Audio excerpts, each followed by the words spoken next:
Buenas tardes, bienvenidos nuevamente de parte de Edifito. Mi nombre es María Terán y soy coordinadora comercial de edifito.com. Muchas gracias por acompañarnos el día de hoy en este nuevo webinar seminario acerca de las recomendaciones para el correcto uso de artefactos a gas en la prevención de accidentes domiciliarios. Este tema es muy relevante, sobre todo en la situación actual, donde ya estamos en el invierno, se comienzan a usar más los artefactos de calefacción a gas y necesitamos evitar la mayor cantidad de accidentes posibles, considerando que ahora pasamos más tiempo en nuestras casas. Para ayudarnos en la presentación de este tema está Gustavo Carvajal y Marta Puelma, que representan a la empresa Ecogas, que es una empresa certificadora de gas, de instalaciones de gas, ¿ok? Entonces ellos conocen muy bien el tema porque trabajan justo con esto. Hola, buenas tardes a todos. En realidad, esta presentación va orientada justamente a tocar de manera básica todos los temas que en alguna instancia van a ser importantes para su gestión. Todo esto en lo relativo, obviamente, a lo que corresponde a las instalaciones de gas con relación a su mantenimiento y a todo lo que sería necesario dentro de los conocimientos básicos de que conocieran ustedes y a lo mejor hacerlo extensivo a los clientes, a los usuarios. Así que vamos a partir esta presentación con un... ¿Qué pasó?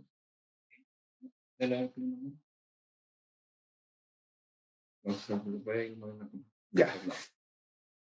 Aquí vamos a hacer primero que nada, para hacer una introducción, hablar lo que son en general las instalaciones de gas. Vamos a ir dividiendo un poco este tema con respecto a lo que son las instalaciones de gas. Y aquí hay un tema importante en lo que se refiere a lo que es las redes de media presión y baja presión. ¿Por qué? Porque las redes de media presión es lo que le corresponde y es de responsabilidad de la empresa distribuidora. Y la red de baja presión es lo que corresponde y es de responsabilidad de los usuarios, ¿ya? Entonces, eh, partiendo por esto, la red de media presión es simplemente lo que viene de la calle, ¿ya?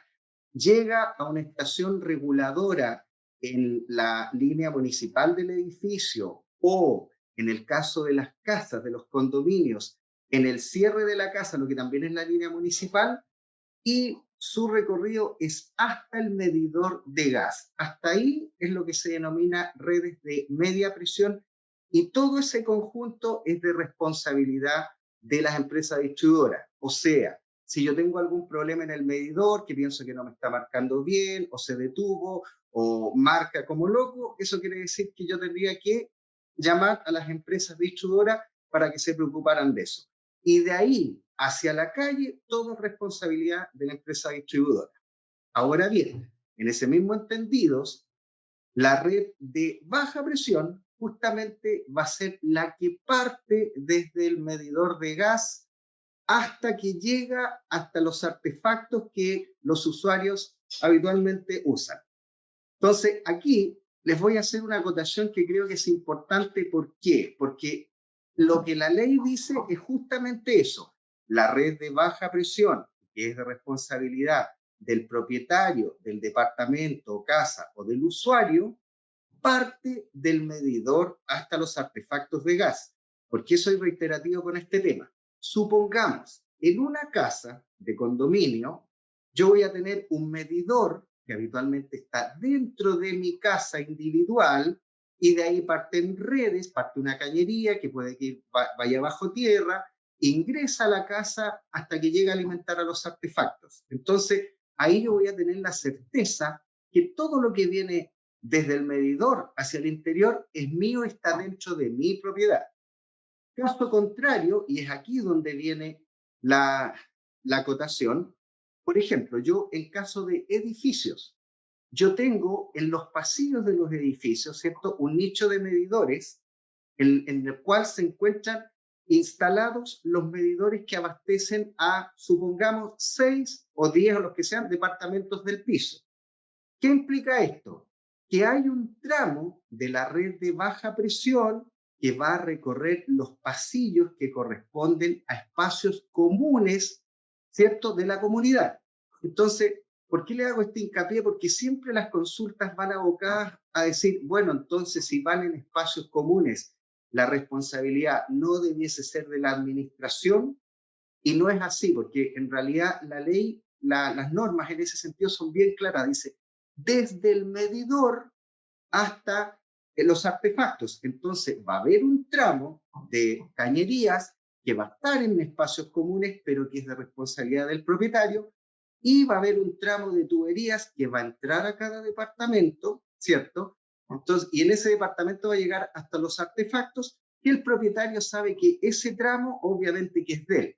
Entonces, hay muchos propietarios que dicen, oye, y si a mí, no sé, en un proceso de revisión, de inspección de las instalaciones, encuentran que hay una anomalía o hay un escape en el tramo que está en los pasillos del edificio que corresponden a áreas comunes, yo tendría que arreglarlo en estricto rigor, sí, a menos que, y aquí viene la pregunta, a menos que esa anomalía haya sido provocado por un tercero a causa de trabajos que se tuviesen que haber realizado en el condominio. Supongamos que la administración contrató a algún eléctrico que tuvo que cambiar algunas luminarias, algún apliqué, y en la ejecución de esos trabajos esta persona a lo mejor dañó alguna tubería de gas, la cual después tuvo un escape. En ese caso, que es un caso específico, obviamente que la responsabilidad de reparación sería de la administración porque es la que contrató el trabajo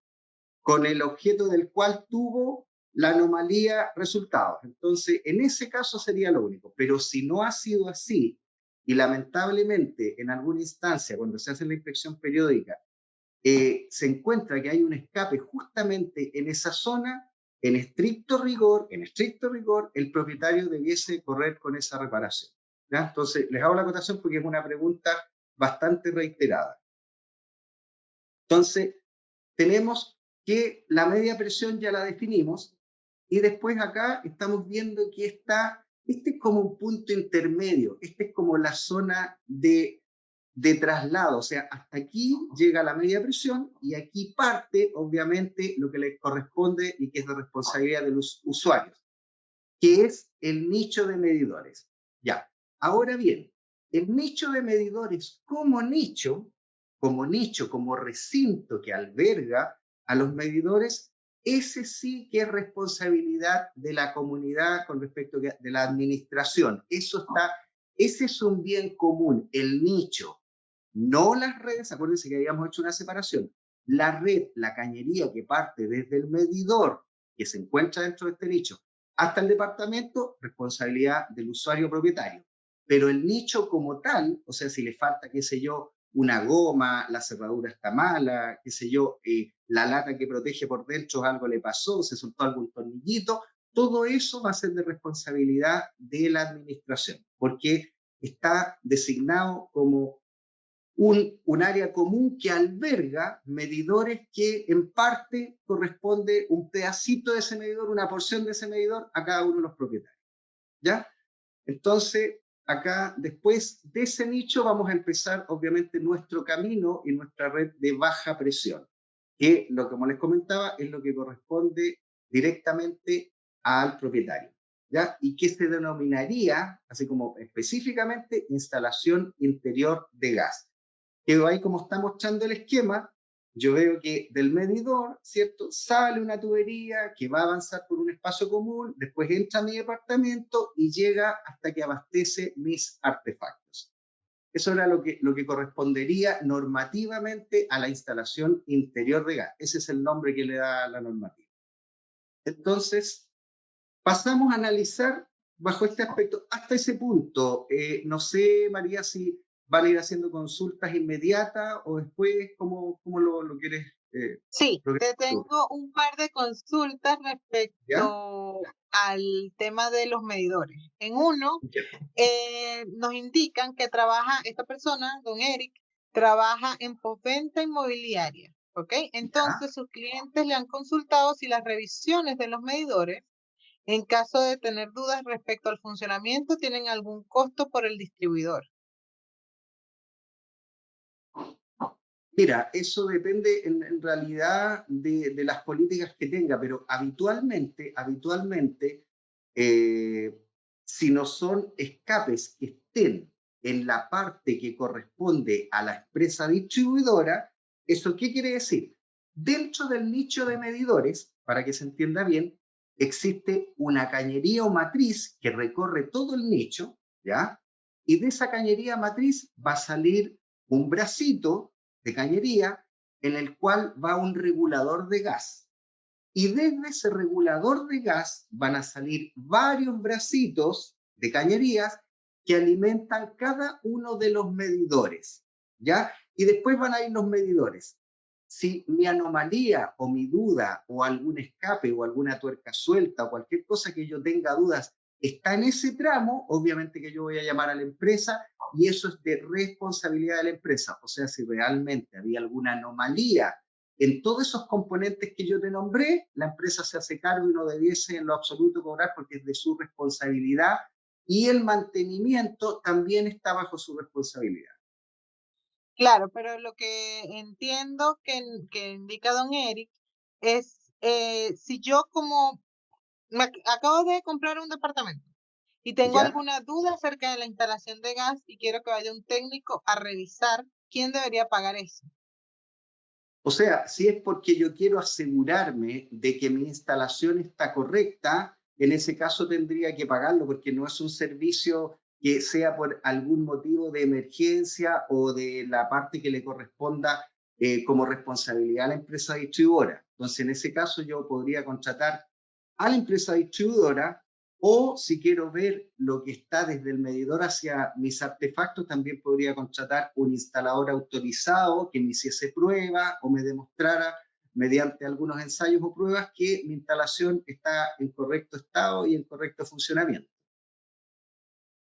Ya, tenemos otra consulta de don Gonzalo que indica que en caso de que se encuentre una fuga directa en un nicho y se le dé aviso a la administración, no lo tome en cuenta y siga mal olor a gas en el nicho, ¿cuál sería el procedimiento a seguir?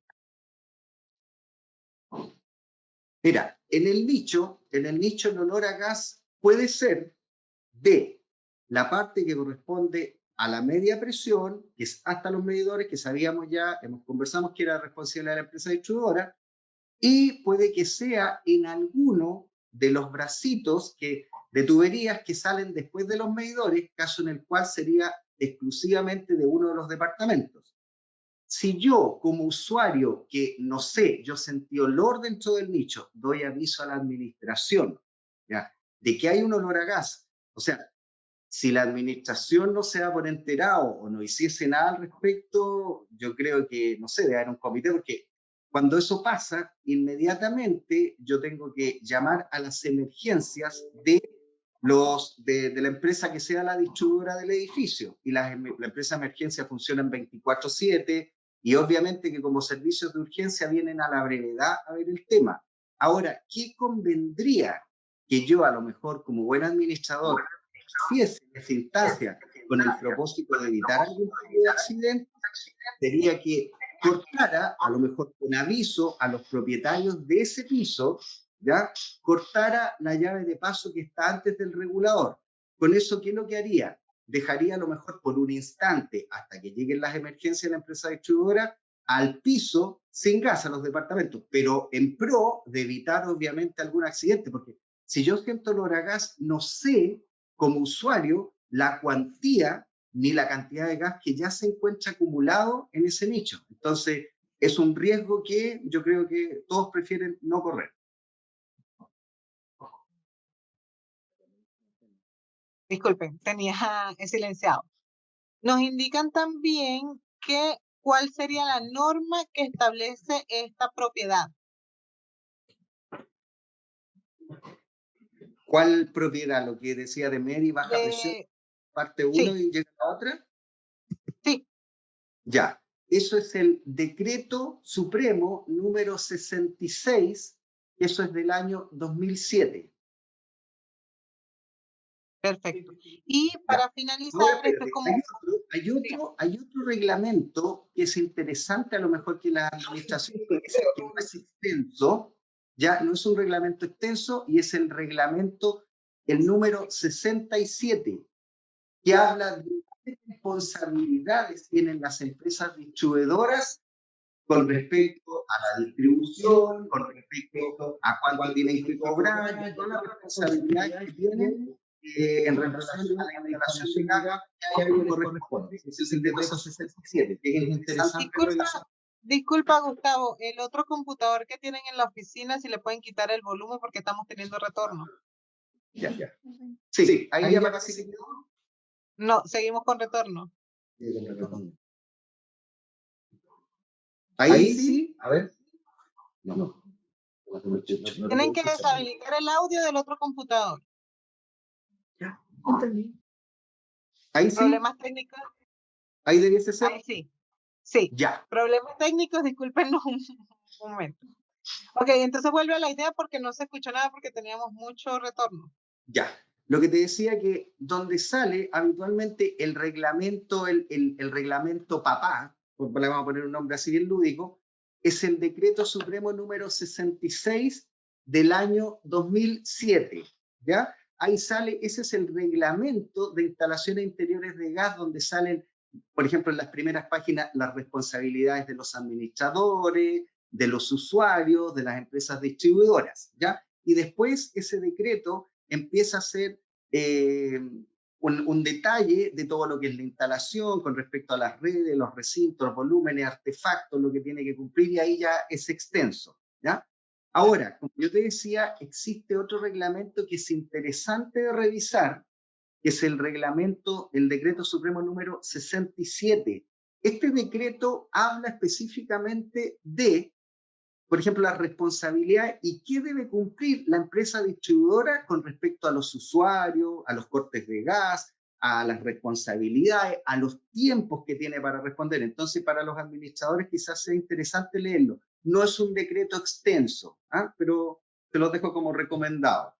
Ahora, todos estos decretos se encuentran en la página web de la superintendencia, ¿ya? Yo me meto al www.sec.cl y tengo que buscar, ahora tiene una página un poco, antes era más amigable, ahora es medio extraña, pero tengo que, donde dice buscar, yo pongo leyes de combustibles y ahí me va a tirar más o menos a todo lo que son los decretos, las resoluciones exentas, los oficios circulares y todo lo que tenga que ver más o menos con lo del gas, y ahí yo busco el que quiera revisar.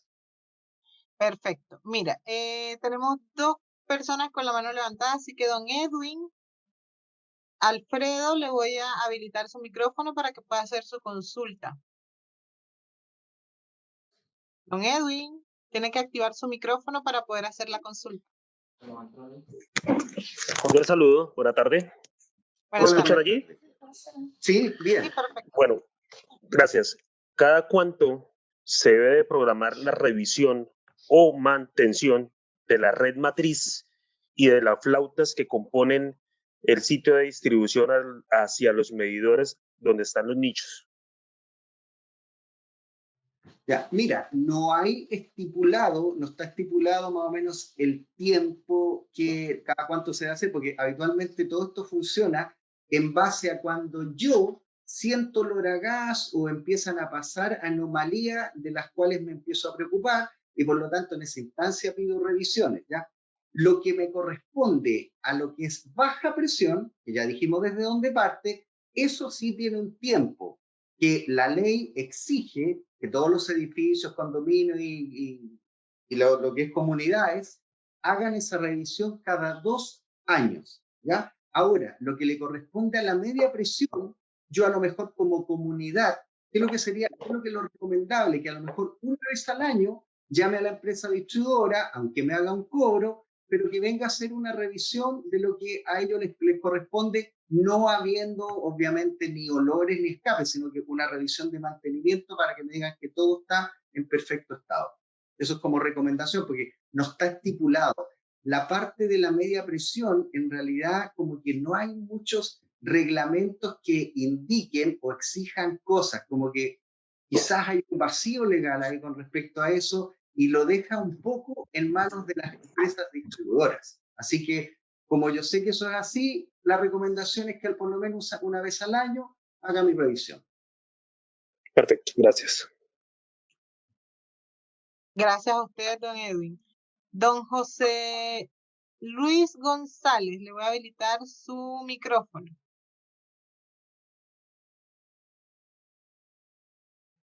Don José Luis, debe activar su micrófono. Ahí está activado. Perfecto. Buenas tardes, ¿cómo está? Buenas tardes. Bien, ¿usted? ¿Bien? Muy bien. ¿Bien todo? Escuchamos su consulta. Sí. Sí, dame un segundito. Mira, quería hacer una consulta sobre cada cuánto tiempo es bueno hacer una revisión de los artefactos a gas. Ya, los artefactos a gas en sus manuales de instalación, las cocinas, calefón, las estufas, en sus manuales de instalación dicen que nosotros somos re malos los chilenos para leer, entonces habitualmente el manual miramos los monitos y sería, y empezamos a usar el artefacto. Por la mayoría de los manuales dicen, y prácticamente, que a los artefactos se le debe hacer mantenimiento una vez al año. Eso lo dicen casi todos los manuales.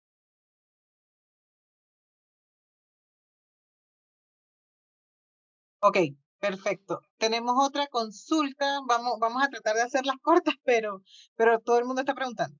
En un condominio de edificios siempre se tiene el problema de la compra de tubos de gas. Hay gente que no paga el gas de la red, entonces compra tubos de gas. ¿Qué podemos hacer? Siempre tenemos problemas y ya no sabemos qué hacer para restringir la compra y el uso de estos balones. ¿Está permitido? ¿Es correcto? ¿Lo permitimos o no? ¿Cuáles son los riesgos?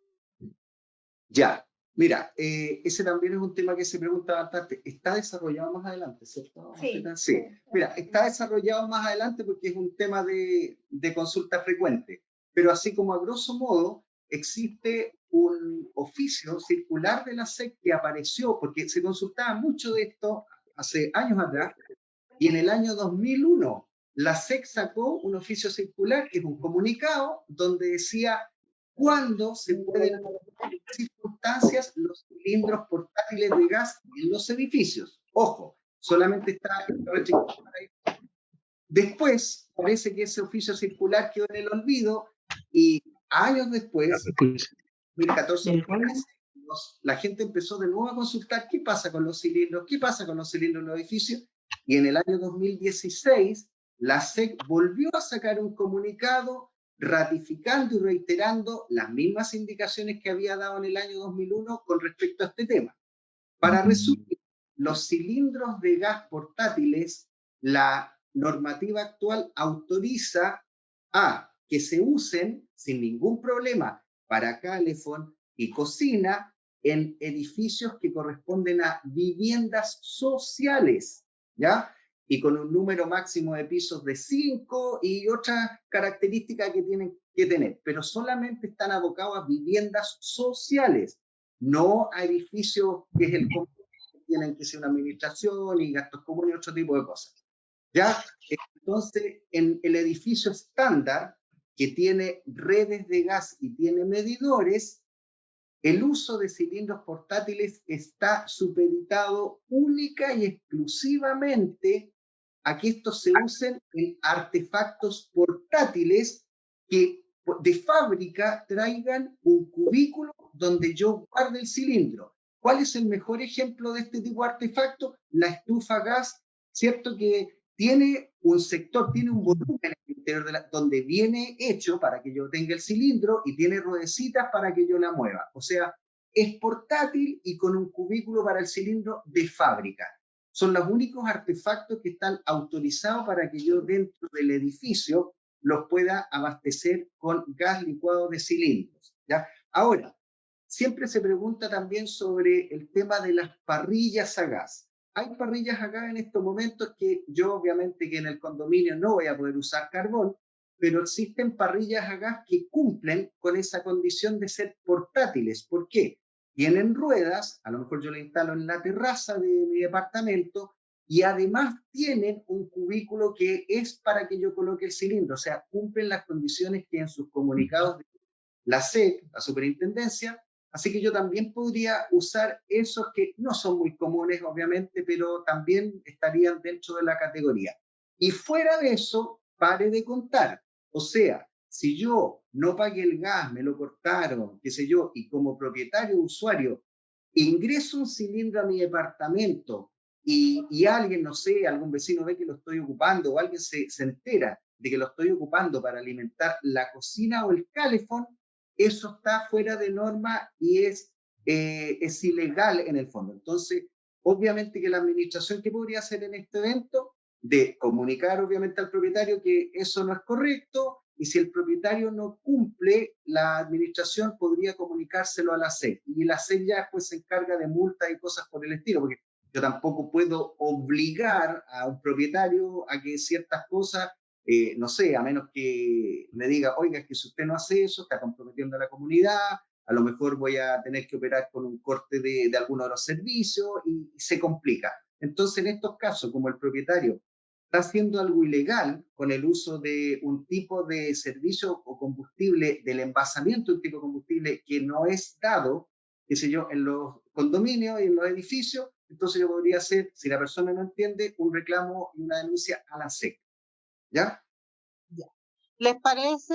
Hay algunas consultas que están aquí pendientes, pero avancemos porque quizás muchas de esas consultas van a ser respondidas en la nueva parte del protocolo. Entonces, si quieres, continuemos con el protocolo y cuando terminemos los artefactos, pues hacemos todas las consultas al final. ¿De acuerdo?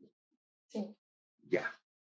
Entonces, como lo que ustedes ven en pantalla ahí, vamos a empezar a identificar los artefactos más o menos que yo habitualmente encuentro en una instalación de gas domiciliaria. Habitualmente, ¿con qué me voy a encontrar? Con cocinas, ¿cierto? La cocina domiciliaria normal, estándar, calefón o caldera, a lo mejor en departamentos de mayor plusvalía, y en algunos casos con estufas murales. Eso va a ser lo que voy a encontrar, no más cosas en lo que es residencial, ¿ya? Entonces, como son los tres tipos de artefactos que yo habitualmente vamos a encontrar, vamos a clasificar y hacer una pequeña descripción de cada uno de ellos. Por ejemplo, vamos a partir con la cocina. La cocina es un artefacto que en la normativa se denomina como tipo A. Entonces, ¿qué es lo que es un tipo A? Y en realidad el tipo A es como el más, entre comillas, peligroso de los artefactos. ¿Por qué? El tipo A, si ustedes ven y se imaginan una cocina común y corriente, el oxígeno para que se prenda la llamita, ¿de dónde lo obtengo? Del mismo recinto, del interior del recinto donde está instalada esa cocina. Ya, ahora bien, toda llamita, toda llama, ya tira en mayor o menor escala un poco de monóxido de carbono al ambiente. Y todos sabemos que el monóxido de carbono es ese famoso gas que en cierto porcentaje se torna peligroso y hasta fatal. ¿Ya? Entonces, yo tengo que evitar que eso esté en una mayor cuantía dentro de mi recinto. Ahora bien, como sabemos que cada llamita, por buena que esté, va a arrojar un poquito de ese monóxido de carbono, ese monóxido, en el caso de las cocinas, ¿dónde lo va a arrojar? También dentro del mismo recinto. Entonces, si ustedes ven, dicen, chuta, la cocina, por un lado, me roba oxígeno del recinto y por otro lado, me lo contamina un poco. Entonces, obviamente es un artefacto que hay que ponerle ojo, que es peligroso. Ahora, siendo lógico con esto, yo digo, si la cocina me roba oxígeno y me contamina un poquito el ambiente, ¿qué es lo que, por lógica, ese recinto donde se encuentra instalado debiese tener?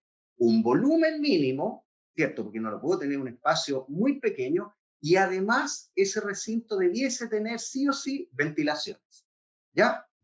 Entonces, en ese concepto es la descripción que se hace el tipo A. O sea, con el tipo A siempre hay que tener un poco de ojo y cuidado.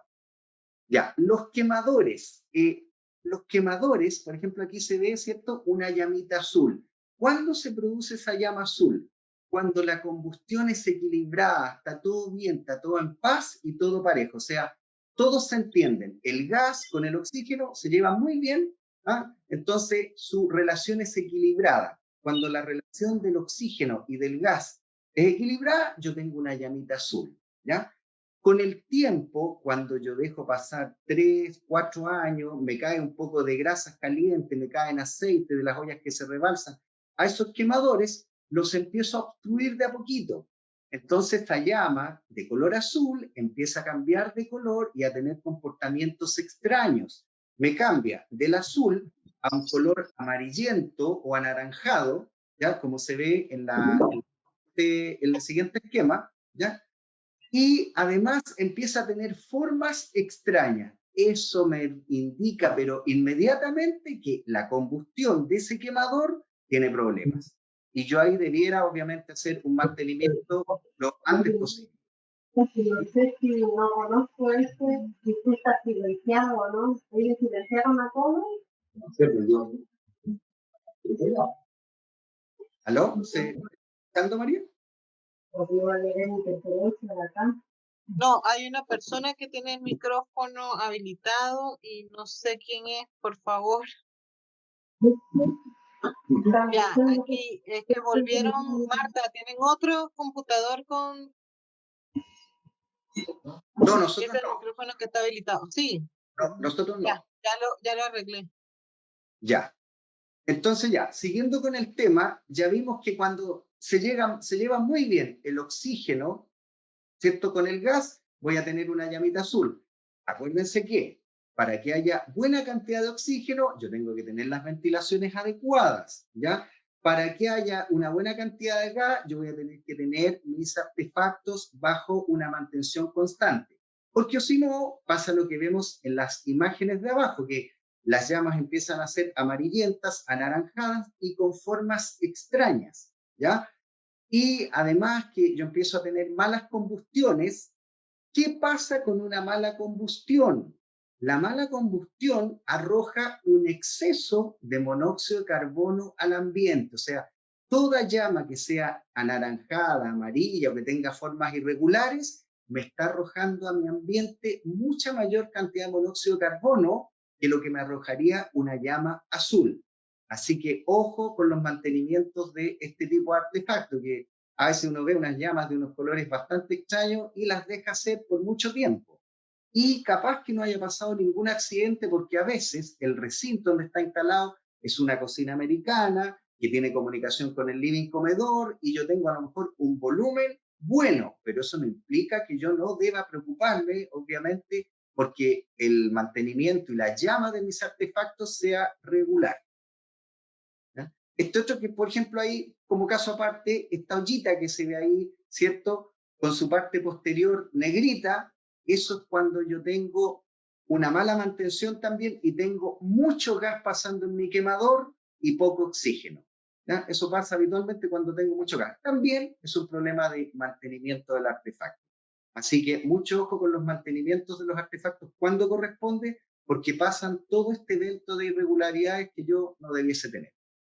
Otra cosa, las perillas de control, ¿ya? Son un tema que con el tiempo, y obviamente siguiendo con el tema de que siempre hay grasas en la cocina, se me derrama el líquido, esas perillas, como yo no le hago mantención seguida a los artefactos, se empiezan a agripar, es más difícil moverlas. El movimiento normal de circular, de ida y venida que tiene esa perilla, se empieza a hacer más dificultoso. Entonces, yo con el tiempo, ¿qué pasa? O tengo que forzar mucho esa perilla y quiebro la forma interior que tiene la perilla y ya la perilla murió, no me cumple su función y la saco. Y me queda solamente el vástago, que eso nosotros lo vemos en muchas de las instalaciones, que no hay perilla y hay un vástago. Y ese vástago, si por casualidad, a veces la gente empieza a manipularlo con un alicate o con cualquiera de esas cosas, lo puedo quebrar, lo puedo echar a perder y voy a tener un escape constante en ese punto y en ese quemador. Así que ojo con las perillas, ¿ya? El horno, también. El horno es un elemento de la cocina que es como el hermano por el tema, porque no todo el mundo es bueno para hacer queques, las dueñas de casa, y se ocupa poco. Entonces, como se ocupa poco, se usa más que nada de despensa. Yo ahí tengo ollas, sartenes, las pailas, los tostadores y todo eso. Como lo ocupo poco, el polvo, que de por sí se impregna cualquier cosa después de un tiempo, empieza a tapar esos quemadores. Y cuando si lo quiero ocupar, porque no sé, hay un evento especial y voy a hacer un queque después de 6 meses que no se ha ocupado, puede que tenga problemas. Y al encenderlo, puede que tenga mezclas explosivas, puede que tenga malos olores, malas combustiones, o sea, una serie de cosas que no quisiera tener, obviamente, al usar mi horno. Este que viene acá es un tema importantísimo, el flexible de conexión, ¿ya? Hoy en día, este es el flexible que está permitido normativamente para conectar este tipo de artefactos, ¿ya? Que es un flexible que por el interior es una goma, ¿cierto? Es una goma, y por el exterior tiene esa malla de acero metálica que le da cierta flexibilidad.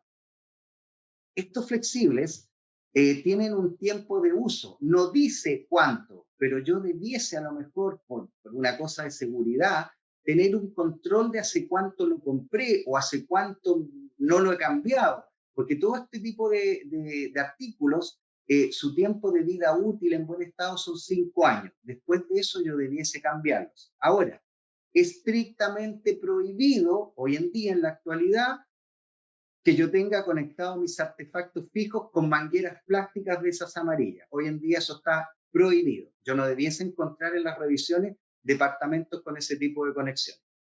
Ahora bien, este flexible tiene ciertas particularidades. Por ejemplo, no debe pasar por detrás del artefacto. En las cocinas normales, que son con 4 platos y un horno, en muchos casos nosotros nos encontramos con que este flexible está pasando conectado por detrás de la cocina. Cuando se ocupe el horno, todo ese calor le llega, ¿cierto?, a este flexible por una cámara posterior que tienen las cocinas. ¿Qué pasa? Cuando yo durante un año no he movido esa cocina, ese flexible está en una posición fija, cuando le llega calor, esa gomita interior que tiene este flexible se endurece, se cristaliza. Entonces yo, cuando quise hacer aseo, corrí la cocina, estiré el flexible y ¿qué pasó? Se rompió la goma, se rajó en un punto. Como yo no me doy cuenta porque tiene esa malla metálica por fuera, de repente cuando hago aseo y vuelvo a poner la cocina en el lugar que se encontraba, empiezo a sentir cuando doy la llave de paso al gas, un olor a gas que antes no sentía. Esa es una falla que se repite mucho y del cual hay que tener mucho cuidado porque yo empiezo a tratar de encender los quemadores y tengo un flexible de una cuantía importante, tengo una fuga de una cuantía importante en el flexible y no me estoy dando cuenta que ese es el culpable. Así que ojo con los flexibles también con su mantenimiento. Ya, este otro tema, distanciamientos eléctricos. La normativa actual me pide que todo lo que son tuberías de gas, ¿cierto? El tramo que sube de la tubería de gas a alimentar y llega a la llave paso para que luego alimente la famosa cocina, ¿ya? Debiese estar a 60 centímetros como mínimo de todo lo que es una canalización eléctrica. Y una canalización eléctrica no es que vaya un conduit o una cañería Legrand con cables por dentro, no. La norma chilena eléctrica dice que una canalización eléctrica es todo el conjunto de cualquier tipo de conductores eléctricos, llámese enchufes, interruptores, luces, todo lo que tenga que ver con corriente en el fondo. Entonces, bajo esa premisa, ¿qué debiese yo hacer? Mis tuberías de gas debiesen estar alejadas, en conjunto con mi llave de paso, 60 centímetros de cualquier cosa que sea eléctrica, ¿ya? ¿Por qué? Porque todos sabemos que el gas y la electricidad, cuando se juntan en la calle, salen de sus casas y no respetan la cuarentena, no se llevan bien, no son buenos amigos y algo va a pasar que no va a ser de gusto de nadie, ¿ya? La llave de paso, como último tema de la cocina. Las llaves de paso, la recomendación, ojalá todos los usuarios en los departamentos lo hicieran, que yo ocupo mi cocina, caliento mi olla, hago mi comida y después de que cierro la perilla del artefacto para apagar la llama, yo debiese tener por costumbre cerrar la llave de paso del artefacto, ¿ya? Con eso evito cualquier cosa. Hay gente que por costumbre lo hace, hay gente que nunca la cierra. Esa llave de paso siempre está abierta, ¿ya? Entonces, ¿cuál es el problema de eso? Que si, no sé, de repente algún niño o alguien o algo pasó, se me quedó semiabierta una perilla de la cocina y esa llave de paso siempre está abierta, yo voy a tener un escape constante dentro del recinto de la cocina y obviamente una acumulación de gas. Así que como recomendación para los usuarios, que debiese ser a lo mejor dentro de esas recomendaciones varias que son bien recibidas por los usuarios de parte de la administración, sería que acostúmbrese a que usted use el servicio y después cierre la llave de paso de la cocina. Esta llave de paso, también importante, debe estar siempre, siempre visible y de acceso inmediato y ser manipulable. Muchos casos, sobre todo en edificios antiguos, ya que tienen cierta data, yo llego y me enfrento con el artefacto cocina y cuando busco la llave de paso no la encuentro. Empiezo a abrir puertas de mueble y recién por allá debajo de un mueble en un rincón encuentro la llave de paso. Si yo soy el dueño de casa, a lo mejor puedo saber que ahí hay una llave de paso que me cortaría el suministro de gas en caso de un incidente. Pero supongamos que yo salí de vacaciones y vino una tía a quedarse y se me olvidó darle esa instrucción y la tía se le inflama un quemador de la cocina y no va a tener idea de dónde cortarlo porque esa llave de paso no está a la vista. Así que es importante que esa llave de paso siempre esté a la vista y que sea manipulable y de fácil acceso. Ya, también las cocinas traen algunos elementos de seguridad.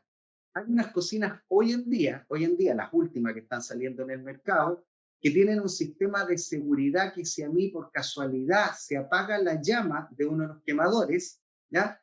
Esa cocina da una señal eléctrica y calórica y me corta el gas. Pero esas son como las últimas cocinas que están saliendo. En realidad la mayoría de las cocinas que existen en los edificios es una cocina que si viene una corriente de aire o por casualidad se me apaga la llama, el gas va a seguir y va a seguir saliendo hasta que alguien corte la perilla o corte la llave de paso.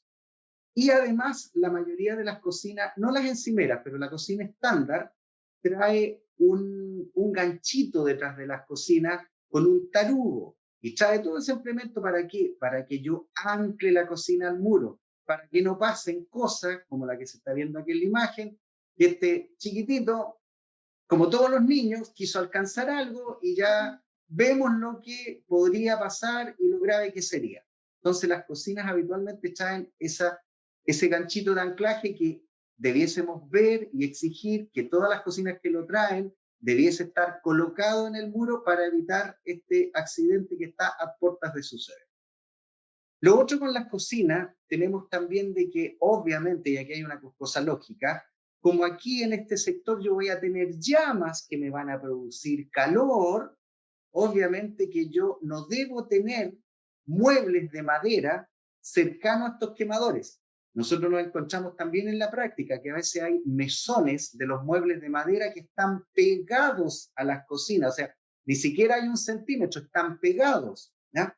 Y hay a veces en las cocinas encimeras también sucede que el zócalo que va detrás, ya que sirve como coronación al mueble, a veces también es del material del mueble que es melamina y resulta que en muchas ocasiones nosotros lo hemos encontrado quemado, negro, detrás el que va detrás justamente en la parte posterior de la cocina, lo hemos encontrado negro. Entonces eso ratifica lo que dice la normativa de que por lo menos, todo lo que es combustible debiese estar como mínimo a 5 centímetros alejado del cuerpo de mi cocina. Yo con eso por lo menos trataría de evitar un accidente, porque si está a menos, podría lamentar algún incendio o incidente de ese tipo. Como dijimos, esta chiquilla, la cocina, era un poquito peligrosa porque acuérdense que nos robaba oxígeno y además nos contaminaba el ambiente con el famoso monóxido de carbono. Por lo tanto, va a requerir un volumen mínimo, ¿ya? Un volumen mínimo. Estos volúmenes, la normativa los da en unas tablas, ¿eh? Pero para la cocina doméstica, el volumen mínimo en estos momentos es de 8 metros cúbicos, ¿ya? Eso sería lo que debiese tener el recinto como mínimo para que yo pudiera instalar mi cocina, ¿ya? Y ahí hay un ejemplo, por ejemplo, cuando dice, ¿qué es lo que es 8 metros cúbicos?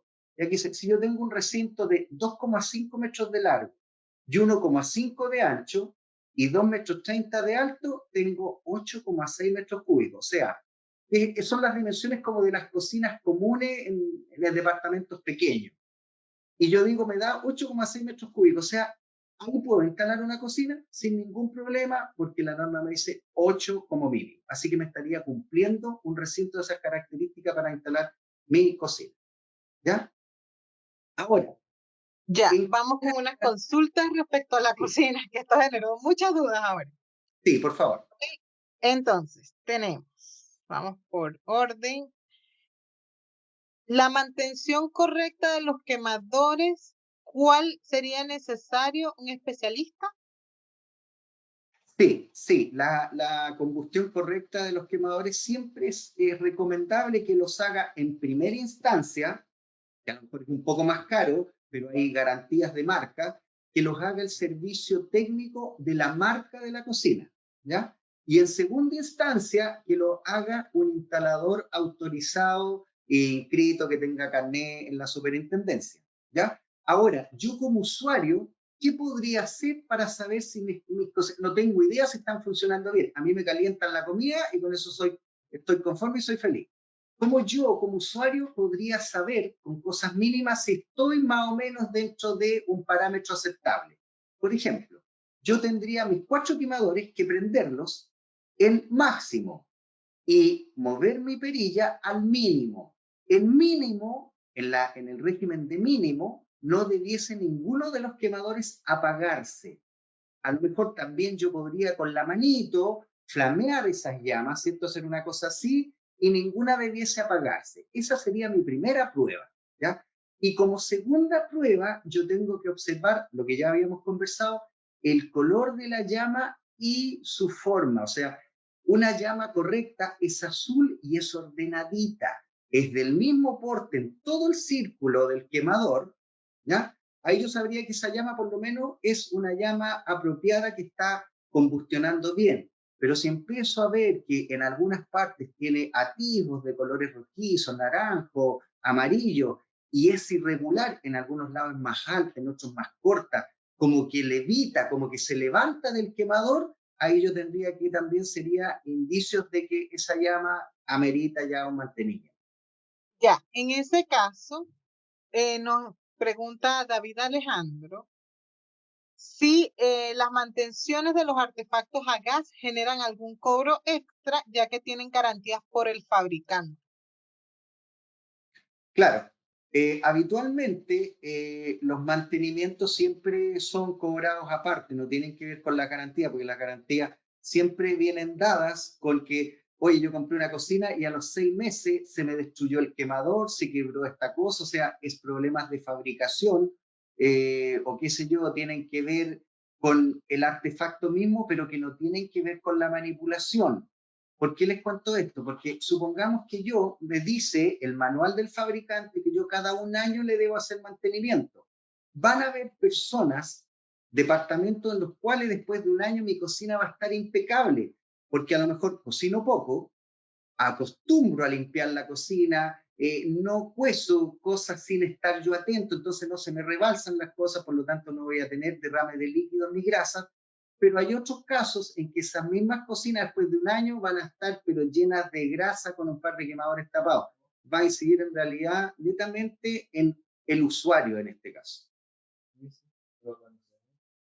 Perfecto.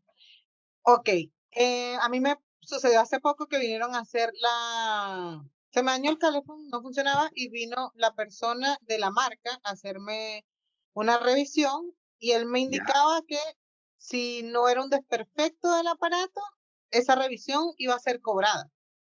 Sí, es así. Así tal cual, porque en el fondo yo estoy pidiendo un mantenimiento, o sea, es mi voluntad de que se haga un mantenimiento, por lo tanto lo van a cobrar. Y como no es nada que tenga que ver con alguna pieza que haya venido fallida del artefacto, obviamente que me lo van a cobrar. Ya, en caso de la instalación de gas o la cocina cerca de una conexión eléctrica. Aquí nos indican, don Mauricio Andrés, que qué pasa si la instalación de un enchufe está cerca de la cocina y la cañería del gas. ¿Ok? Porque él vive en un departamento donde la cocina está al lado de un enchufe. Si debe informarlo a la administración o llamar a algún servicio técnico. Ya, ahí en parte no creo que tenga que ver la administración porque ese es un tema de instalación que puede tener dos causas. A lo mejor ese edificio de fábrica, en el momento en que se hizo el edificio, la constructora no lo hizo de acuerdo a una normativa y por A, B, C motivos obtuvo, qué sé yo, los permisos y los certificados, que sería una alternativa.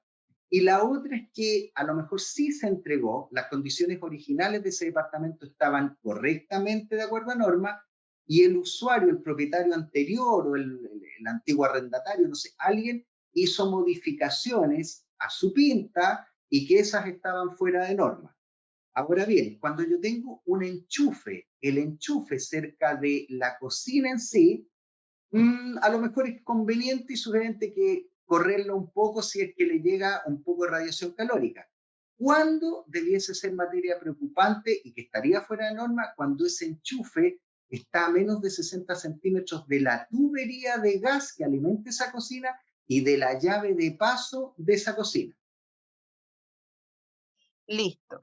Nos indican también que hay unas estufas nuevas que venden que traen conexiones de manguera. ¿Qué hacer si un usuario del condominio las usa? ¿Sí? Está, mira, más adelante en los ítems, ahí hacemos un Ok. de las estufas. Entonces ahí yo creo que se va a contestar esa pregunta.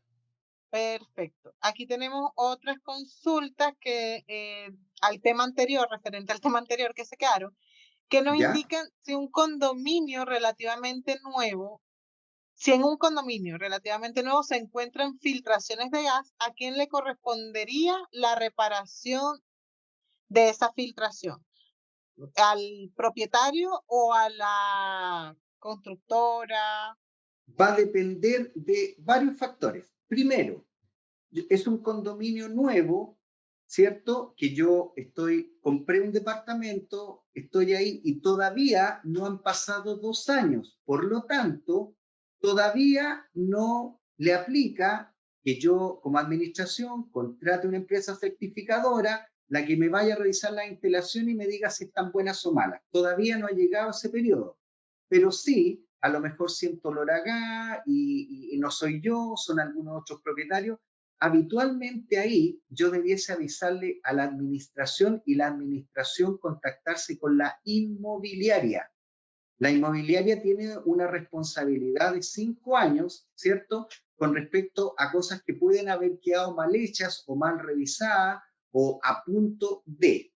Entonces, la administración ahí debe informar a la inmobiliaria, mandar cartas, correo, qué sé yo, para que se diese por enterado, y ellos debiesen mandar a una entidad que revisara y que ratificara si realmente eso es así, y en esa instancia ver recién las responsabilidades. O sea, la inmobiliaria en ese caso va a decir, oye, es que los escapes que se produjeron son porque los propietarios metieron mano en los casos que estamos analizando o realmente no, es un tema nuestro que nos vamos a preocupar y vamos a arreglar.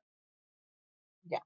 Aquí nos indican también que en una ocasión surgió una emanación de gas, se contactó a emergencias y la unidad de emergencias de la compañía indicó que los reguladores poseen una válvula de alivio, la cual ¿Ya? liberaría el exceso de presión. ¿Eso es efectivo? Sí, pero ojo, ¿se acuerdan que yo les expliqué que dentro del nicho de medidores sube una cañería que va pasando por todos los pisos, que esa es la media presión? De esa media presión, recuerdan que yo le dije que sale un bracito en cada nicho, en cada piso, y ese bracito lleva conectado un regulador. Y después de ese regulador salen varios bracitos que alimentan los medidores de gas. Efectivamente, la mayoría de los reguladores tienen una parte como una nariz, ¿ya? Que tiene una rejillita, que cuando hay ciertos cambios de presión dentro de ese regulador, ellos como que respiran, porque a lo mejor tienen un régimen de respiración normal y de repente como que se tienden a ahogar y es como que tosen. Y en ese tosido que produce el regulador, bota una pequeña cantidad de gas, pero es una cantidad muy ínfima. O sea, si yo abro un nicho de medidores y encuentro olor a gas, prácticamente no debiese pensar que es el regulador. O sea, a lo mejor la empresa con ese tipo de explicaciones puede que esté evitando una visita, pero yo si siento olor a gas y el olor a gas es persistente, yo debiese obligar a la empresa, oiga, no, si es que esto no es un tema del regulador, el olor está siempre. Así que, porque esos reguladores, ese tosido que producen es una muy poca cantidad de gas y dentro de unos minutos ese olor ya no está porque se va yendo hacia arriba en el caso del gas natural y se evacúa y se pierde. Y el regulador ya no sigue tosiendo, por lo tanto no sigue botando gas dentro del nicho de medidores. Así que si el olor es persistente, no es el regulador, a menos que el regulador esté en malas condiciones y se haya quedado trabado después de que tosió. Y eso sigue siendo responsabilidad de la compañía de gas. Siempre de la empresa. El regulador es netamente de la empresa distribuidora. Ok, cuando tenemos entonces una filtración de gas, ¿a quién debemos acudir? ¿A la inmobiliaria o a la compañía de gas? Me imagino que este es el mismo caso de edificios nuevos. Ya, es que hay que ver, por ejemplo, primero que nada, si los usuarios, los propietarios, la comunidad siente que es en el sector de nicho medidores, obviamente que si yo veo que es dentro, yo siento olor en mi departamento, tengo que hacerme cargo yo particularmente, o también si es un departamento nuevo y está en garantía de postventa, obviamente que yo voy a llamar a la inmobiliaria, porque no he cambiado nada, no he modificado nada, estoy haciendo uso normal de mis artefactos y hace un par de días empecé a sentir olor a gas que antes no estaba. Ya como eso está en garantía y es una instalación nueva que todavía no ha tenido ni siquiera su inspección periódica después de 2 años, ahí es la inmobiliaria. Y si es en el sector de los medidores, yo debiese llamar a la empresa distribuidora habitualmente. Y en caso de que esto ya se convierta en una emergencia, ¿ya llamo a la empresa distribuidora o a bomberos? A la empresa distribuidora, a las emergencias a la empresa distribuidora.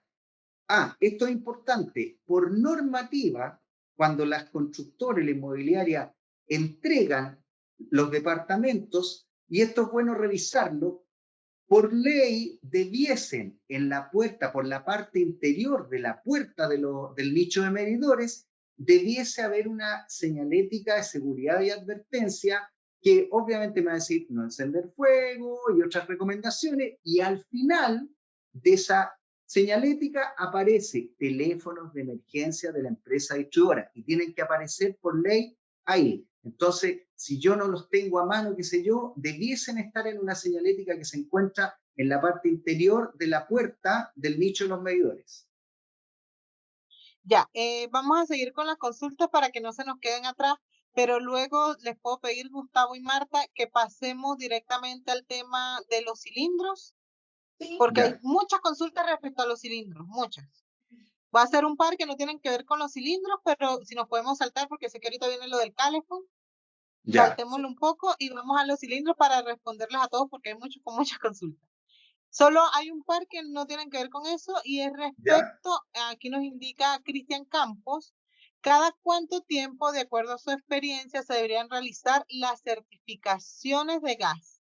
Su comunidad ya tiene 18 años y buscando documentación no ha encontrado nada sobre la certificación a cargo de alguna administración.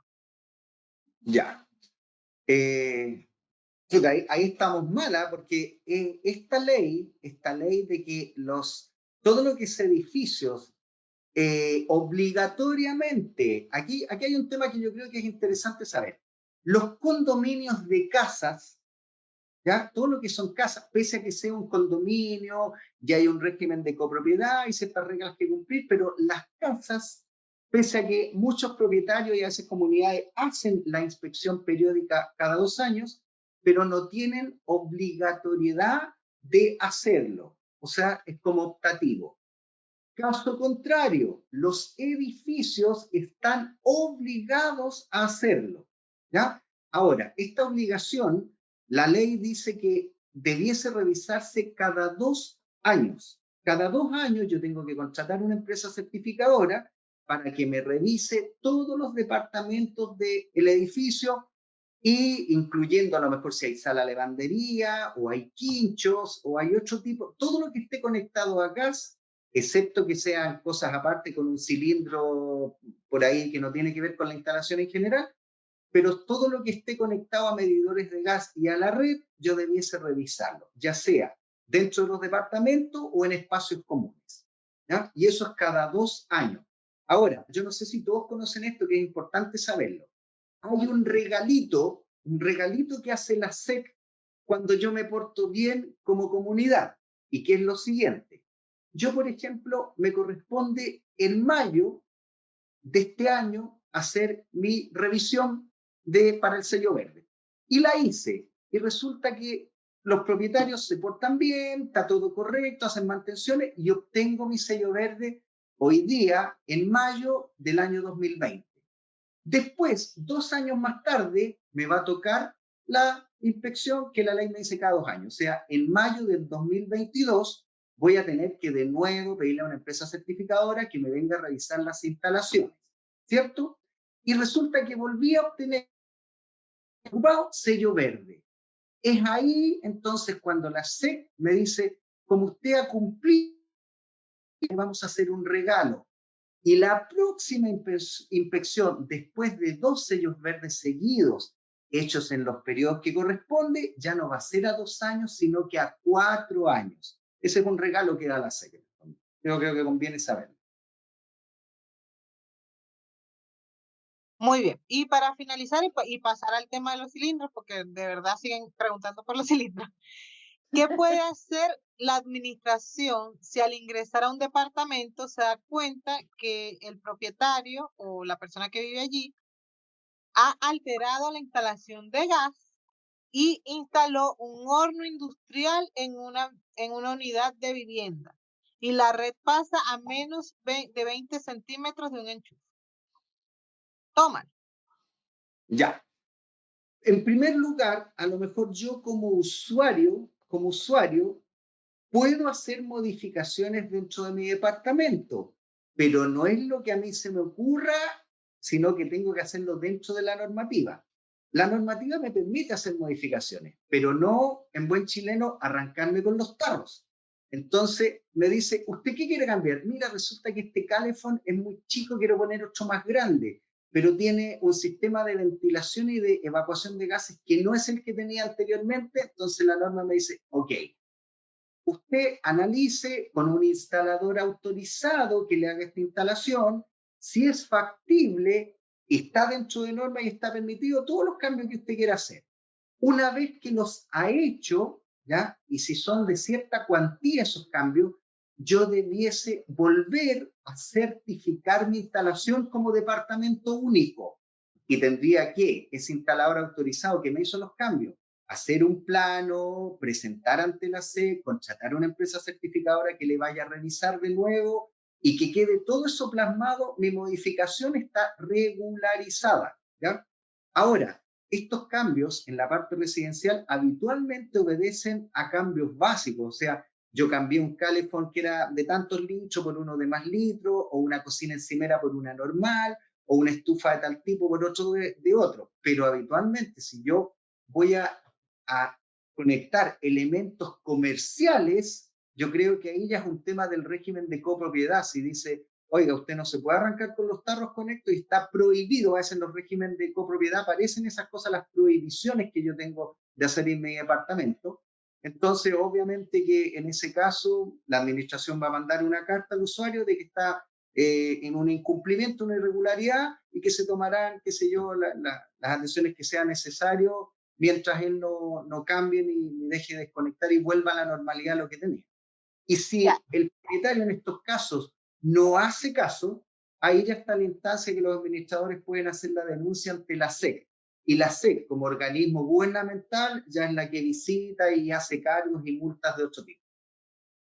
Ya, para cerrar este tema y vamos a ir a los cilindros, ya vamos a los cilindros. Si yo como administrador yo puedo pedir esa regularización de esa instalación, porque seguramente lo que ocurrió, bueno, vamos un poco a lucubrar un poco. Seguramente yo, propietario, quise instalar mi horno y yo fui, me compré unos tubos e instalé a las mías, a las manos.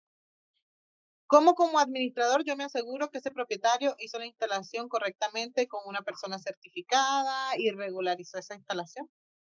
porque tendría que presentarle a la administración. Yo como administración le digo, ¿sabe qué? Usted hizo modificaciones, que solo usted sabe, pero yo como administración necesito saber que eso está en regla, en orden y que está dentro de la normativa. El propietario debiese mostrarme un TC6. Ese es un documento oficial de la SEC que el instalador autorizado debiese emitirlo si hizo correctamente las cosas. Eso se llama un TC6, ¿ya? Y ese tiene un logo de la SEC y debiese mostrarlo. Además de eso, debiese mostrar el formulario, que también es un certificado de la empresa certificadora que fue a ratificar que lo que hizo ese instalador autorizado estaba correcto. O sea, debiese por lo menos presentar dos documentos, uno de la empresa certificadora y otro del instalador autorizado, el TC6, y además los planos de planta de todo lo que moví dentro de mi departamento. Esos serían como los documentos legales, como yo como administración podría quedar tranquilo de que el hombre hizo lo que tenía que hacer y lo hizo de acuerdo a norma. Gracias, Gustavo. Vamos a continuar ahora con los cilindros. No se preocupen que este material ustedes lo van a recibir en su correo. Una vez que finalicemos, entre el día de hoy y mañana, van a recibir en su correo este material que está presentando Gustavo en este momento. Ok, así que lo van a recibir. Vamos a pasar un poco y luego retomamos el calefón, pero con el tema de los cilindros está tan álgido, porfa, vamos con esto.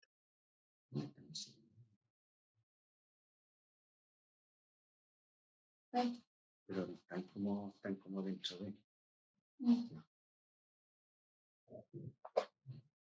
Continúa, Gustavo, porfa, con el tema de los cilindros. Sí, veamos las preguntas, porque si son diversas, para irlas contestando, porque el tema de los cilindros que tenemos es más o menos lo que les consulté, y aquí hay un tema de la estufa móvil que habla algo de, obviamente, de los cilindros, y como les comentaba, el único uso que autoriza la SEC dentro de los edificios. Pero puede que hayan otras preguntas abocadas como que no estén acá y que tengan que ver con el tema. Entonces, a lo mejor preferiría que me hicieran las preguntas. Las preguntas primero, entonces. Te cuento. ¿Cuál es el máximo de unidades de cilindro que puedo almacenar en un departamento? Ya. Eso en realidad no está tipificado para artefactos móviles. Supongamos, vamos a hacer suposiciones aquí.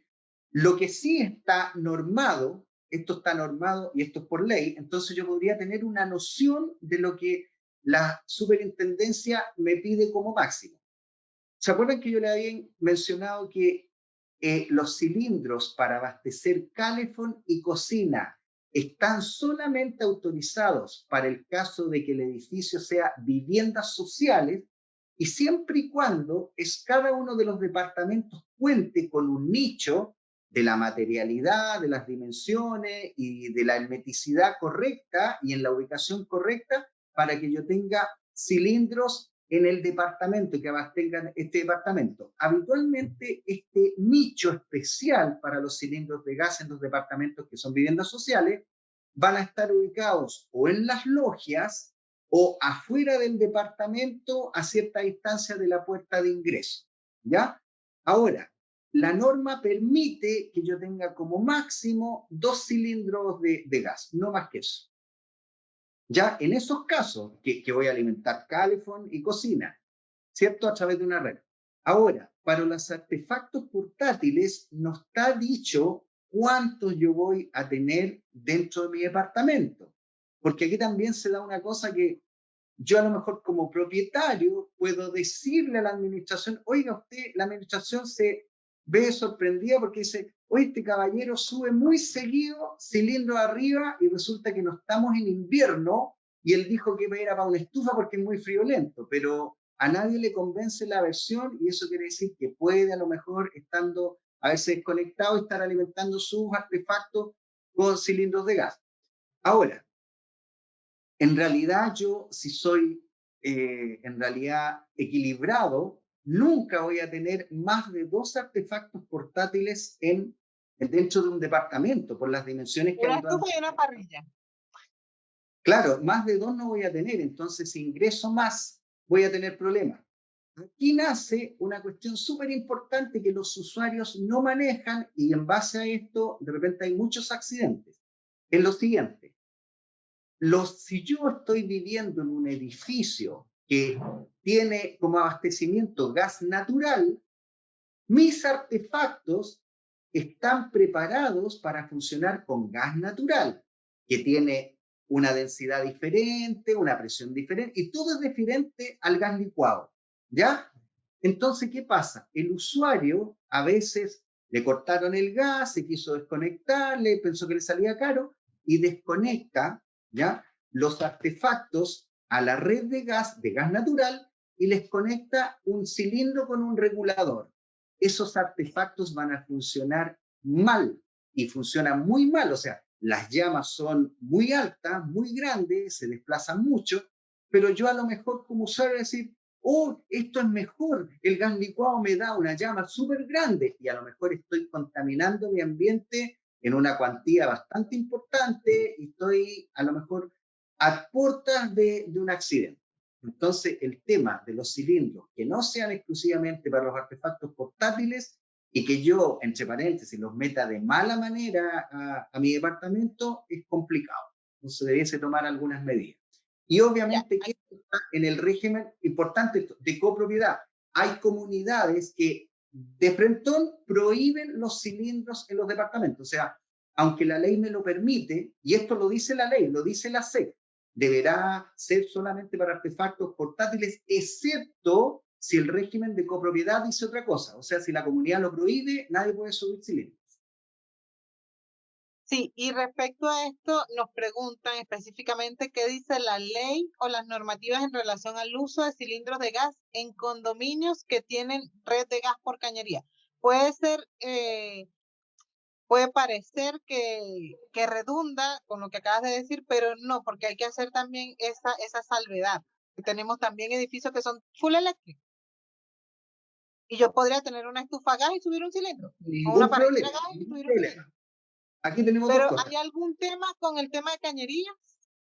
No, porque, a ver, yo los cilindros no necesito cañerías. O sea, el cilindro tiene que estar dentro del artefacto y abastecer única y exclusivamente ese artefacto. O sea, yo no podría, no debiese en lo absoluto hacer un trazado, un tendido de cañerías para alimentar artefactos, porque ahí ya no estaría cumpliendo, porque la cañería no va a ser móvil, va a ser fija. Por lo tanto, ya estaría en una anormalidad. O sea, y si yo... seguramente las cañerías no están, o sea, es solamente para el calefón y la cocina. Claro, pero Por lo que general. de facto, si ese edificio fue un full electric, yo en ningún caso, a menos que sea para una estufa, una parrilla portátil y con el cilindro portátil y que yo la mueva y la guarde, no podría en ningún caso tener una instalación, oye, ya no quiero lo eléctrico, así que cambié el calefón, el termo que tenía lo cambié por un calefón y la cocina eléctrica la cambié por una a gas y puse en el cilindro, eso está completamente fuera de norma. Ok. Respecto aquí, si bien no es obligación en caso de accidente, los seguros nos cubren los daños por no contar con la revisión de los gases al día, por no contar con la inspección, el certificado. Eso es una de las mayores cosas que las compañías de seguro son las primeras cosas que buscan. Cuando hay accidentes, incendios, qué sé yo, siniestros de ese tipo, lo que para sacarse obviamente la póliza de encima, lo que primero las aseguradoras piden es ese tipo de certificado. Oiga, aquí hubo un siniestro y se quemó todo, ya. Y cuando dicen, oye, es que no sé, la instalación de gas tuvo algunos problemas, lo que primero piden las compañías de seguro es que esa instalación esté al día con ese tipo de certificado. Y si no los tiene al día, los seguros no operan. Por eso en el caso de los condominios de casa, que no es obligación, pero es un requisito para el tema de seguro. Pero en los seguros son bien específicos. En ese tipo de cosas, cuando yo aseguro mi propiedad, que es una casa, supongamos, contra incendio, otro tipo de siniestros parecidos, ellos piden ese tipo de documentos. Hay que tenerlos. Okay. Es lo mismo que cuando yo, por ejemplo, supongamos que yo hice una inspección periódica hace 3 años y la administración se olvidó de las inspecciones periódicas del edificio y yo necesito vender mi departamento. Esto también se da. El banco, para darle el préstamo al comprador, pide el certificado al día de la instalación de gas. Ok. Aquí nos indican qué ocurre si un propietario de un departamento utiliza un cilindro de gas y lo conecta al calefón. Y justo ese departamento presenta un problema, un accidente, un incendio, fuga de gases, cualquier tipo de problema. ¿De quién es la responsabilidad? Completamente del propietario. O sea, yo lo puedo demandar, la comunidad lo Sí, o puede sea, demandar, si todo. produce, claro, si hay accidente, a lo mejor la ley, no sé si habían otras personas viviendo en la casa y alguno salió, no sé, con un accidente grave o fallecido, obviamente que a la persona la van a culpar por cuasi delito de homicidio. Y si yo a lo mejor, no sé, mi responsabilidad infirió en la destrucción de unidades aledañas en mi departamento, o sea, la comunidad fácilmente lo puede demandar, porque eso no debiese hacerlo. Y todas estas cosas es muy importante, vuelvo a reiterar, de que estén bien claras en los regímenes de copropiedad, o sea, que el que se vaya a vivir, ya sea arrendatario, propietario, sepa clarito que hay cosas que están estrictamente prohibidas y si yo las hago, tengo que atenerme a las consecuencias que también estipula este reglamento. Ok, ¿cómo saber si realmente el propietario tiene estufa y es para eso el gas que está subiendo? Y segundo, ¿de cuánto puede ser el cilindro? ¿De Ya. cuántos kilos? Ahí es como un poco complicado, o sea, el gran número, la mayoría de las estufas portátiles, la mayoría es de 5 y 11 kilos, la mayoría, ¿ya? Hay estufas que son más grandes, que son de 15 kilos, que no es lo habitual, siempre 5 y 11 kilos como lo más tradicional.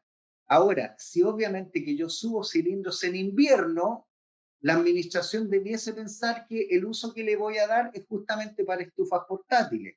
Si yo subo cilindros en primavera y verano, obviamente que voy a sospechar de que me están pasando gato por liebre y no se están usando en artefactos portátiles. Ya, aquí nos indica, nos aclara que es un condominio de integración social, no es un condominio social. Sí, entendemos el concepto. Sí. ¿Hay alguna diferencia en ese caso? Ya, bueno, todo lo que es integración social, que son como primos de lo que son las viviendas sociales, ¿ya? Que nosotros este último tiempo hemos entregado alrededor de 2 o 3, vienen con un equipo de cilindros en unos patios o en unas ubicaciones que cumple, su comportamiento es muy parecido al de vivienda social, es muy parecido, y están regulados para que puedan tener cilindros que abastecen a través de una red de cañerías fija al calefón y la cocina. Ya. Tenemos otra consulta que tiene que ver con esto. Si el departamento no tiene nicho y si quieren tener cilindro para cocina y aparte de la red de gas, siendo departamento social, ¿se puede? Este edificio, por lo que entiendo, tiene una red de gas. ¿Ya? Aunque es social, tiene red de gas. Es que todos los sociales sí van a tener red de gas abastecida por cilindro, o sea, tienen cañerías fijas que llegan a los artefactos y que esas cañerías parten de un cierto nicho ubicado en una parte que cumpla con ciertas características de seguridad y ahí va a haber instalado cilindro. Eso se hizo así, o sea, la condición inicial de esos departamentos estaba dentro de la norma y consideraba cilindros. Entonces, si yo por ABC, supongamos que compré uno de esos departamentos y el propietario antiguo sacó la red, hizo algo, pero yo me doy cuenta que todo el condominio, todos los edificios, siendo social, tienen red, yo podría volver a habilitarla dentro de condiciones seguras y algo hecho por un instalador autorizado, no habría problema. Sí, pero por la forma en que genera la pregunta, entiendo que quizás tienen gas natural, aunque sean vivienda social, tienen una red de gas natural y esta ¿Ya? persona quiere cambiarse a cilindro, pero ese Ya, edificio no tiene nicho. ya, ahí habría que ver, no es como el caso, porque habitualmente, el 95% de todo lo que es social, vivienda social, tiene gas licuado. Es muy difícil que las viviendas sociales tengan gas natural a través de medidores. Es difícil porque Sabemos que la vivienda social, a lo mejor a veces las familias tienen menos ingresos, ¿cierto? Y resulta que a veces pagar la cuenta del gas con el arriendo medidor, con los cargos fijos y todo, se le hace más difícil, entonces tienden a corto plazo a desconectarse y no es negocio para las empresas de gas natural que habilitaron 100 departamentos y al año tengan 30 funcionando. No es negocio. Entonces, habitualmente es muy poco la vivienda social que se hace con gas natural, o sea, en realidad de 20 será una. Y cuando Ya, la esto... persona que hizo la consulta está ¿Sí? levantando la mano, así que le voy a habilitar el micrófono. Ya. Doctora Marcia, Aló, sí, buenas tardes. Para que buenas nos amplíe tardes. su consulta, por favor. Sí, lo que pasa es que acá donde yo vivo, a nosotros nos van a entregar 400 departamentos y nosotros tenemos red de gas, ¿Ya? ¿ya? Los 400 departamentos y somos todos sociales. Ya, el asunto es que varias personas han hecho la sugerencia porque a nosotros nos dijeron en un momento X, ustedes van a tener red por cañería gas, pero no se nos consultó antes, sino que solamente se impuso eso. Y yo ¿Ya? sé que hay personas que no van a tener quizás para pagar todos los meses toda la cuenta y el mantenimiento, porque se va a cobrar igual que una cuenta de luz o de agua. Claro, ¿Qué claro. pasaría con esas personas que ya están pensando en subir un cilindro al piso que le corresponde para ponerlo en la cocina o hacer un cambio para ponerlo al calefón y no ocupar la red de gas? Esa es la consulta. Ya, ¿esa red de gas es gas licuado o gas natural? A ver, no, todavía no nos han dicho muy claro ese punto. Ya, porque hay que ver, Todavía no la porque han entregado. No, ya, porque como lo decía, hay que tener ojo con eso, porque a lo mejor sí es red de gas, pero a lo mejor va a ser abastecida por cilindros. Hay que tener cuidado con eso. Ahora, si la comunidad sabe que no va a ser abastecida por cilindros, que va a ser abastecida a través de medidores de gas, podrían estar ambas alternativas, ser gas natural o ser gas licuado por ser vivienda social. Lo más seguro es que sea gas licuado y no gas natural, porque tiene otro comportamiento y a veces es más caro y los artefactos de gas natural son más caros, entonces las constructoras habitualmente siempre utilizan más gas licuado que gas natural. Ahora, si cumple las características que el decreto 66 me dice que tienen que cumplir los edificios que son viviendas sociales con un número de máximo de piso, con un número de entradas X y con las condiciones y las características arquitectónicas que autoriza que yo tenga cilindros, a lo mejor esa gente se puede hacer asesorar, como los que estén más interesados, por una empresa que sean instaladores autorizados y ellos les van a hacer una red exclusiva porque la estructura, la arquitectura del edificio y sus características van a cumplir con lo que la ley me autoriza para que yo tenga cilindros en cada uno de los departamentos, siempre y cuando, obviamente, que la instalación, la ubicación, las redes, todo cumpla con lo que está en la norma. Así que podrían hacer el cambio siempre que sea factible hacerlo. ok, muchas gracias. Y ¿Ya? verificar, señora Marcia, cuando les entreguen lo que acaba de comentar Gustavo. Quizás sí, la red va a estar instalada, pero va a ser con el suministro por cilindro. ¿Gas natural o del otro? Exacto, que no va a ser gas natural, sino gas licuado, que es el que se sube en cilindro. Entonces, eso tendrán que verificarlo cuando ya les estén entregando. Ok, muchas gracias. Gracias a usted, señora Marcia. Bien, tenemos acá otra consulta respecto, perdón, permítame un segundo. Ok, la certificación de gas se nos vence ahora en mayo. He intentado comunicarme con la SEC, pero no me dan respuesta. La comunidad no quiere hacer la certificación por la pandemia. ¿Saben si existe alguna resolución respecto a esto? Sí, mire, la SEC justamente mandó un comunicado, no como oficio circular ni resolución, pero mandó como una respuesta en vista a que, por ejemplo, a nosotros igual nos llegó un comunicado aparte de la SEC de que ellos asumían como correcto y como hecho en el plazo adecuado. Supongamos, le correspondía en mayo. Por la pandemia y por todo, sabemos que todos están reacios a que se hagan las revisiones, por lo tanto se va a postergar a cuando sea posible hacerlo. La SEC, ¿qué es lo que pide en este caso? Que a ellos haya un comprobante de que la comunidad sí se preocupó de que en mayo ellos querían hacer su inspección periódica.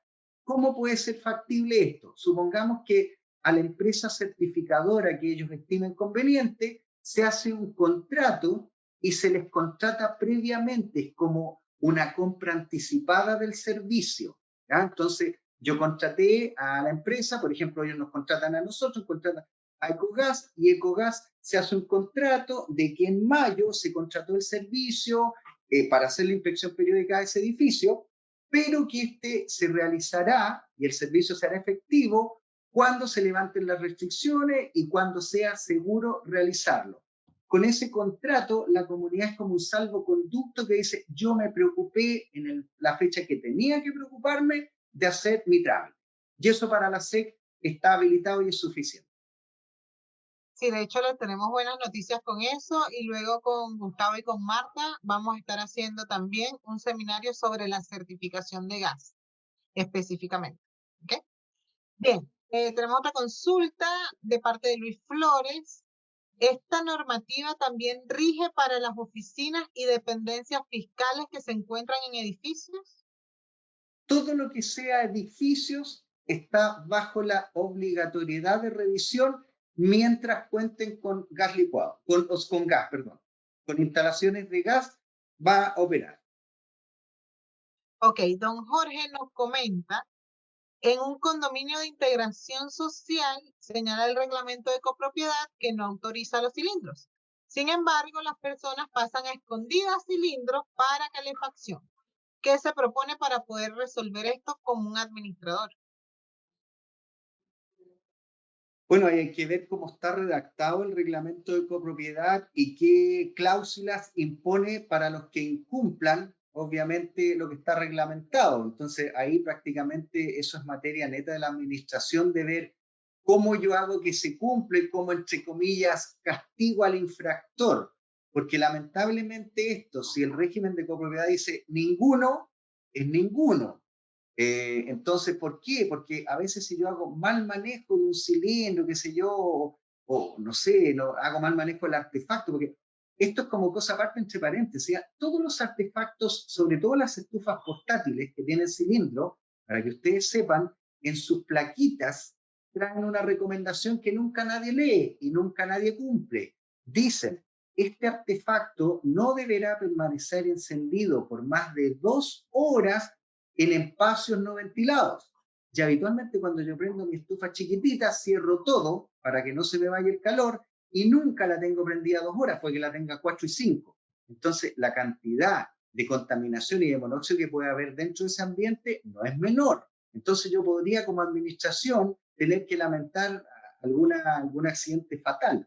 Entonces, si yo como comunidad y como administración dije ninguno, es ninguno. Y obviamente que tendré mis cláusulas de excepción o de castigo para los casos que sea necesario aplicarlas. Sí, de hecho nos indica don Jorge que en esa comunidad en particular no especifican una multa en el reglamento, solo la prohíben, pero no especifican la multa. En ese caso, don Jorge, usted debería, junto con el comité puede dictar las multas. Ya el reglamento establece que eso es una infracción y el comité puede especificar esa multa posteriormente. ¿Ok? Doña Carolina Rosales nos sigue comentando el tema de los cilindros a gas que suben en las comunidades, ¿ok? Entonces, me indica que si se puede exigir que el cilindro sea máximo de 11 kilos o estaríamos en contra de la ley al hacer alguna restricción. No, no. Por eso que yo les comentaba que la misma ley, esos mismos oficios circulares que mandó la superintendencia, dicen, ya tenemos claro que viviendas sociales se puede hasta 2 cilindros de 15 kilos. En los que no son viviendas sociales en un edificio normal, siempre y cuando sean se ocupen en artefactos portátiles, que no habla de una cantidad. Dice, o ¿cierto? No obstante, si el comité o el reglamento de copropiedad lo prohíbe, la SEC asume que lo prohíbe. O sea, yo no podría decir, pero es que la SEC, la normativa me dice que puedo. Si el reglamento de copropiedad dice que no se puede, la SEC da válido ese no se puede. O sea, no porque la SEC lo diga se va a tener que hacer. O sea, si el reglamento de copropiedad dice no, es no. Ya, y aquí acabas de decir algo respecto a los cilindros de viviendas sociales. Son 2 de 15 kilos cada uno. Sí, eso es como el máximo. Ok, importante ese dato porque no lo teníamos. Ok, aquí nos indica, en estos tiempos de cuarentena, donde muchos propietarios y residentes se han quedado sin su fuente laboral, se están dedicando a trabajar desde su casa, en repostería, cocinando cosas, etc. Si ocurre un accidente con el uso de algún artefacto de gas por cilindro o por la red de gas natural que pueda dañar al vecino o a la misma unidad, ¿cuál sería la responsabilidad del comité de administración y de la administración? O sea, en realidad, si ese propietario que a lo mejor por eventualidad o por vicisitudes de la vida tuvo que ponerse a cambiar de giro y hacer otras cosas, y se pone a usar mucho más de lo habitual sus artefactos a gas, y estos se encuentran bien instalados dentro de norma y con el mantenimiento adecuado, o sea, si hay un accidente, todo la administración sería calificado por las autoridades como accidente, porque cuando pasan eventos, siniestros, muerte y todo, los que investigan, ¿cierto? La superintendencia va a ir y va a investigar. Si esa instalación, que se ocupaba mucho, pero cumple con todas las condiciones normativas que le son propias a esa instalación, en realidad la SEC va a decir, aquí no hubo una negligencia ni una irresponsabilidad, sino que simplemente un accidente. Ya, y completando esa consulta, nos indican que es un condominio de casas. Ahí menos injerencia tiene el comité o la administradora. En realidad un poco sí, porque lamentablemente la SEC para las casas no obliga a que se haga esta inspección periódica cada 2 años. Lo deja como a criterio del propietario, o sea, recomienda que es conveniente hacerlo, pero no existe la obligatoriedad. Entonces, si yo soy propietario de una casa y fuera de la primera vez cuando yo compré esa casa que trae los certificados de que la instalación está correcta, nunca más quise hacer nada, en realidad es como mi Ya es mi responsabilidad. responsabilidad, Claro. ya es mi decisión. Bueno, ya nos hemos pasado un poquito. Yo sé que quedaron muchas cosas. Esta guía que es súper completa y súper buena que preparó el equipo de Cogas, la van a recibir en sus correos electrónicos entre el día de hoy o mañana, ¿de acuerdo? Sí, Entonces sí, nosotros había vamos a ver. bastantes cosas porque fíjate, María, que acá con las estufas y los calefón, bueno, tratamos la cocina más o menos en extenso, pero las estufas y los calefón igual son temas que es interesante verlo. Bueno, ahí en el manual salen las descripciones básicas que son obviamente importantes de que se cumplan, pero también tiene varias cosas, o sea, cuando se empieza a hablar del tema, igual surgen varias preguntas, pero en general, ¿qué les recomiendo? De que los mantenimientos se hagan cuando lo indica el fabricante, que como les reiteraba, en la mayoría de los casos, todos los fabricantes recomiendan una vez al año, ¿ya? Que si yo le hago buen mantenimiento, mi artefacto me va a funcionar bien. Que si mi departamento, por otro lado, tiene ventilaciones, tiene hoyitos, que oye, por ahí me entra una corriente de aire y todo, se los deje. O sea, las administraciones ahí tienen que hacer como un papel educador de decir, si su departamento cuenta con ventilaciones, ¿ya? Estas en ningún caso hay que taparla porque, qué sé yo, cumplen un rol fundamental en evitar accidentes y en su salud, ¿ya? Cuando yo haga cambios, esto también debería ser materia de educación de las administraciones. Si usted como propietario quiere hacer cambios, modificar a lo mejor su living comedor, modificar su red, cambiar artefactos, hágalo siempre mientras se haga asesorar por un instalador autorizado. Esas son como las recomendaciones básicas. Igual esta guía la van a recibir todos, la pueden revisar detenidamente. Si tienen alguna consulta, ahí están los datos de Marta y de don Gustavo. Entonces ustedes pueden hacer las consultas o nos escriben a nosotros y nosotros las canalizamos. Y esta guía también Ecogas nos autoriza que ustedes también se las puedan hacer llegar si son administradores o personas del comité a los propietarios, que al final son los que están corriendo el riesgo. Entendamos que en estos tiempos estamos pasando mucho más tiempo en la casa, ya están llegando los días fríos, entonces uno siente la necesidad de calefaccionarse casi que todo el día. Por ejemplo, el día de hoy ha estado muy helado. Entonces, todas estas recomendaciones son importantes que ustedes las revisen y las hagan extensivas a todos los propietarios de las comunidades. Porque al fin de cuentas, la única manera de evitar estos accidentes que muchas veces suelen ser fatales es con el conocimiento. Entonces, compartan toda esta información con sus propietarios para que la puedan revisar.